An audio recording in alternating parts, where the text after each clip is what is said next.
না, এটা কোনোভাবে যুক্তি না। আর মূলত লোকে 20 টাকার এই জিনিসটা মোটেও পছন্দ হয় নাই।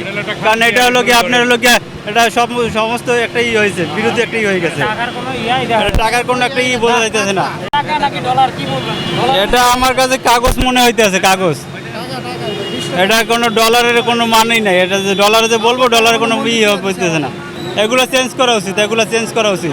ঈদ উপলক্ষে ছোট ছোট বাচ্চাদের গিফট দেওয়ার জন্য 50 টাকার নোটের দরকার, নতুন টাকা।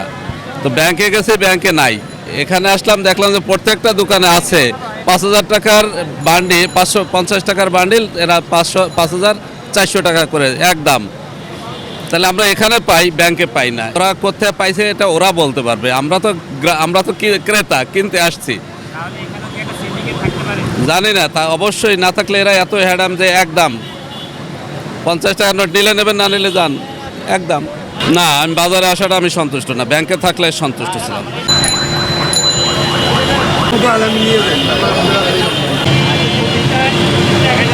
ভাই, নতুন টাকা পাবলিকের অনেক চাহিদা, কিন্তু চাহিদা অনুযায়ী আমরা দিতে পারতেছি না।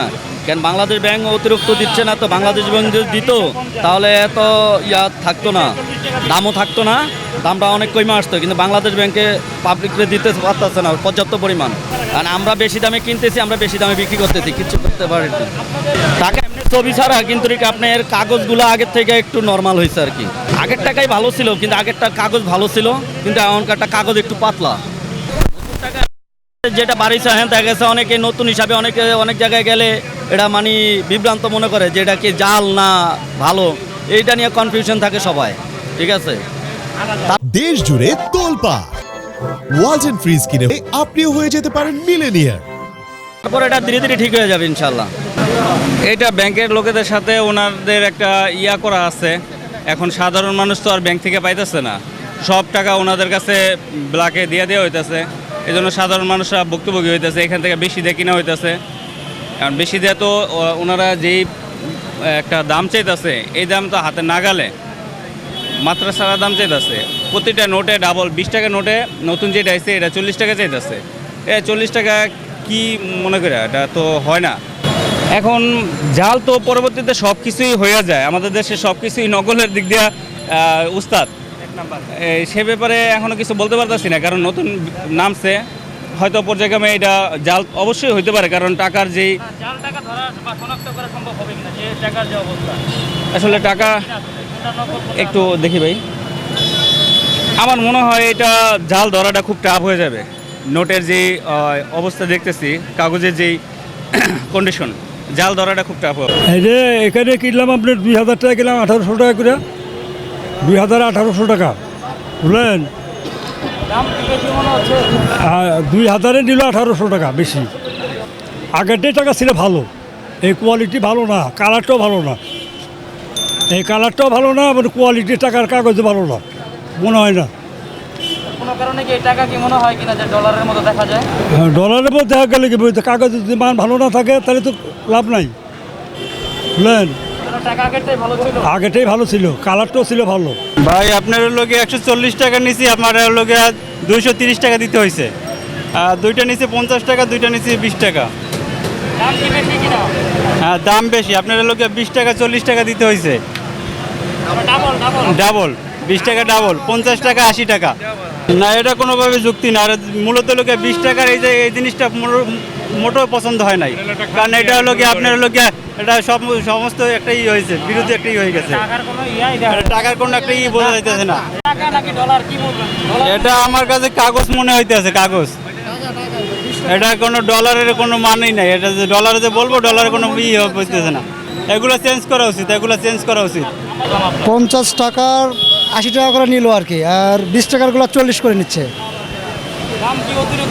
অতিরিক্ত এখন শখের মানুষকে দেওয়া লাগবে, এই জন্য নেওয়া লাগলো আর কি। আগেরটাই ভালো ছিল আমার কাছে মনে হলো। এখন তো কিছু স্থিতি আছে, সব মিলে আমার মতামত যদি চান তো আগের কিছু ভালো ছিল, আর এখনও কিছু নতুন, জাস্ট একটা আগ্রহ আর কি, অন্য কিছু না। এই আগ্রহ থেকে নেওয়া, কিন্তু আমার মনে হয় আগের ইয়েটাই ভালো ছিল আর কি, অনেকটাই ওই রকমই। একটু নতুন আমেজ পাওয়া যাচ্ছে আর কি, ফিলটা ডলারের মতো মনে হচ্ছে না, তবে নতুন আর কি, নতুনের সাথে ডলার জায়গায় টাকা, টাকার জায়গায় ডলার কীভাবে টাকার জায়গায় যায়, এটা তো কখনো সম্ভব না।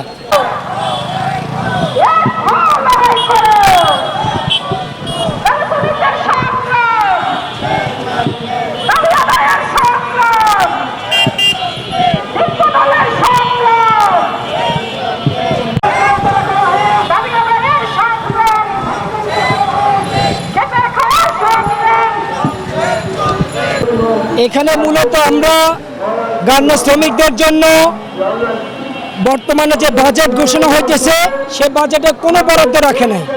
আমরা আজকের এই মানববন্ধন বিক্ষোভ সমাবেশ থেকে সরকারের কাছে দাবি জানাবো, সরকারের অর্থ উপদেষ্টার কাছে, যে গার্মেন্টস শ্রমিক সহ সকল শ্রমিকদের জন্য অবশ্যই রেশনিং ব্যবস্থা চালু করতে হবে। প্রত্যেক শিল্প অঞ্চলে শ্রমিকদের জন্য চিকিৎসা ব্যবস্থা করতে হবে। প্রত্যেক শিল্প অঞ্চলে শ্রমিকদের জন্য শ্রমিক কলোনি তৈরি করতে হবে এবং শ্রমিকদের জন্য ট্রান্সপোর্টের ব্যবস্থা করতে হবে।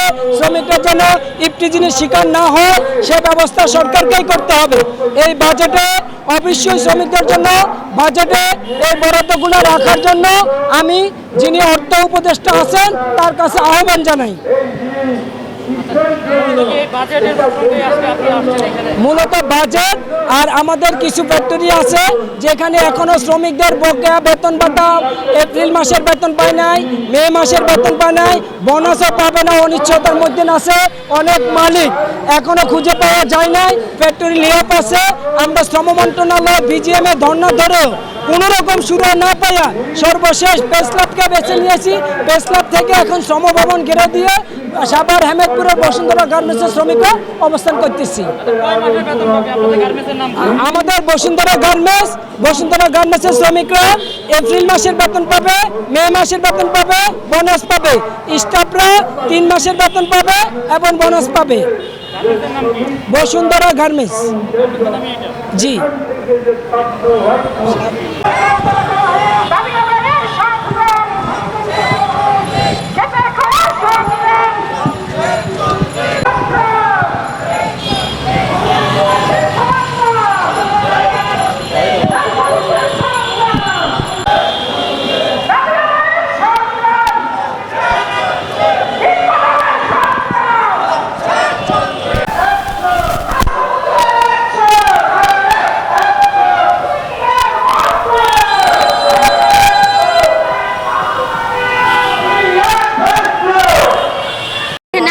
আমাদের মালিক বেতন দেয় না 3 মাসের, আবার আমাদের হরানি করাইতেছে। মালিক এখন পলত আমাদের কিছুই দিচ্ছে না, আমাদের শুধু শুধু নিয়ে হরানি করাচ্ছে। বেতন দিবে বলে আমাদের সব সময় ডেট দিয়ে উনি আসে না।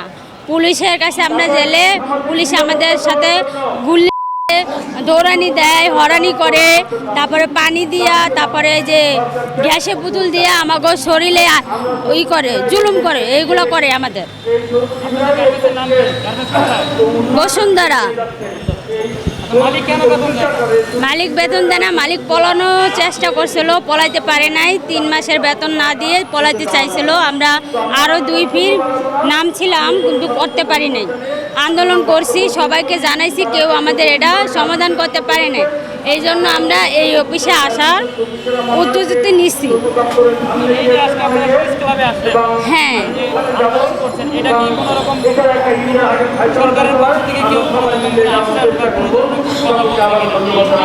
এখনো কিছু বলে নাই, বলবে বলছে, এই জন্য আমরা এখানে আছি।